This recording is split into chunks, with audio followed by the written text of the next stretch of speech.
Amise kimcha single man to pinsa kurunga kusiana bakala nindo za kusiana bakurunga asidai ziwa chazofa life takarangana wandipa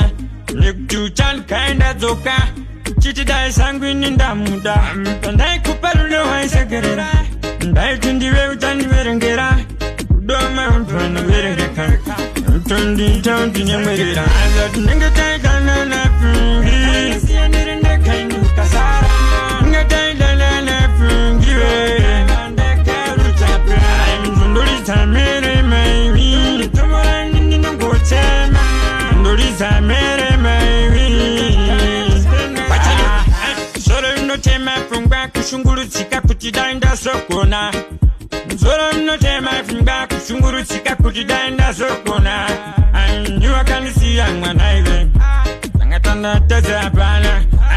Wakandisiya mwanaiwe Kudonisiya ndichitema ninga chaire Azat ninga taitana na fungi Siya nirinde kainu kasara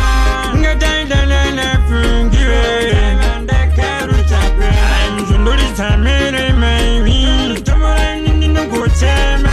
Ndolisa mere maiwi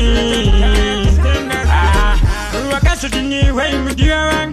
Wakasutini wei mudiwang Mudiwa wemba buye mwewang Maina mfali mtitipang Asidai wei ziwa chazofa Pakarangana wandipa Piutanikana zoka Paizo tutainda ifanzrofa Ninga taitana na fungi Siya nirinde kainu kasara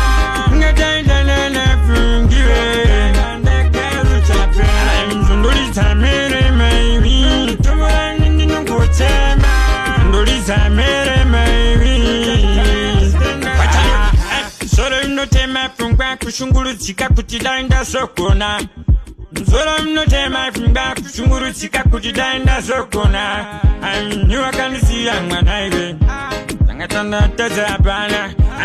Wakandisiya mwanaiwe Kudonisiya ndichitema ninga chaire Azat ninga taitana na fungi Siya nirinde kainu kasara Ninga taitana